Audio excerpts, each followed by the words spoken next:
Joining us at this time now is Dayo Adeyeye, a chieftain of the All Progressives Congress. Thank you for joining us at this time. It's a historic day in Nigeria, and the President, Bola Tinubu, has reeled out a number of promises. What do you make of his inaugural speech?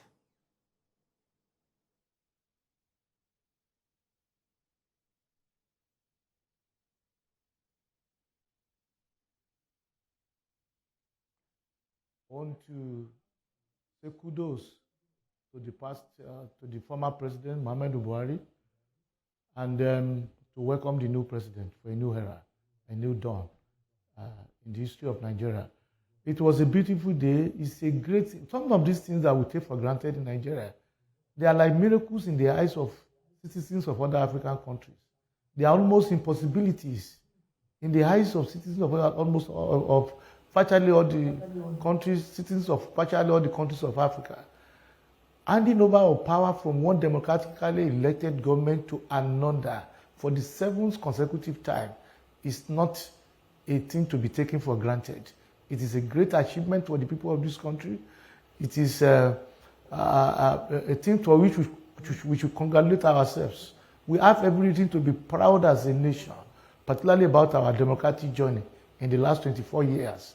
It has been a great one, a great journey in which we have strengthened our democracy. And particularly, given the fact that the last election that ushered in the new administration that was sworn in today has been the very best since the return to democracy in 1999. So it has been a very great day, of which I'm personally grateful to God Almighty, and for which all Nigerians should be very proud and be thankful to the God Almighty that brought us together as a nation.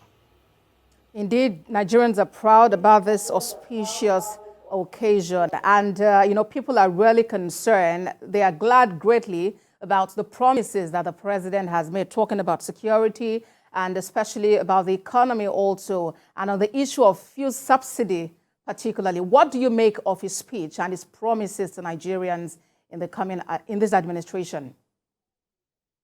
The speech was a great one.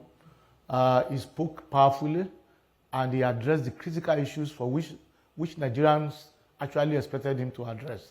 The critical issue of security.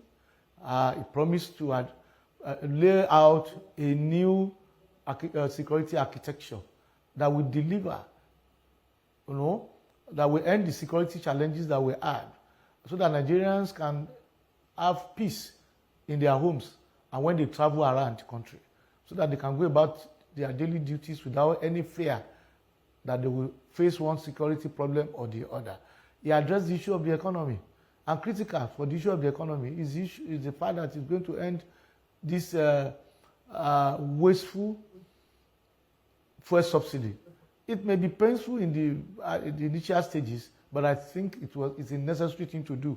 Like the president said, even the budget has been handed over to him that will begin to implement from today does not have provision for fuel subsidy. So there's no way he could have done it. So fuel subsidy has effectively come to an end.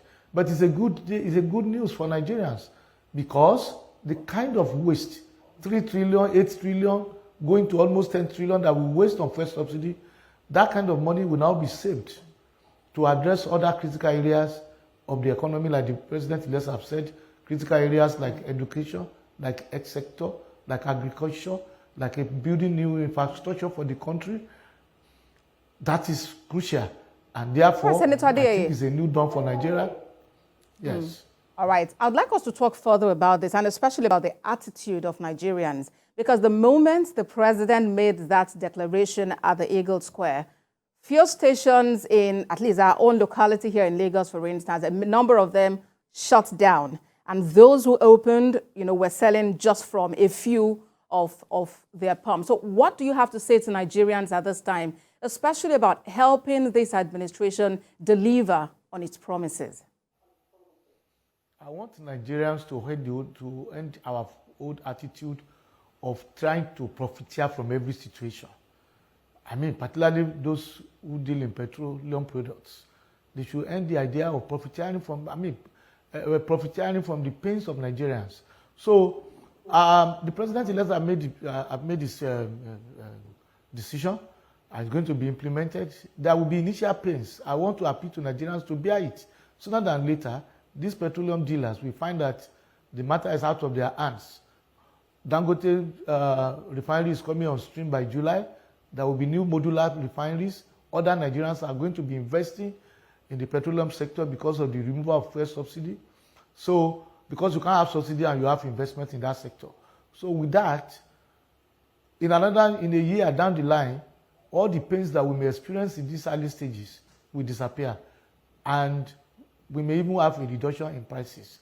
And so it will be good days for Nigeria. So I want to appeal to the petroleum dealers, rather than shutting down, rather than maybe suddenly increasing the pump price of petrol, they should please cooperate with the new administration. This administration means well for Nigerians. They should not increase the pain of Nigerians or create problems for a new government that is just coming on stream, particularly with a good policy like ending the fuel subsidy. Senator Dayo Adeyeye, chieftain of the All Progressives Congress. Thank you for talking to us on TVC News at 7. Thank you very much for having me.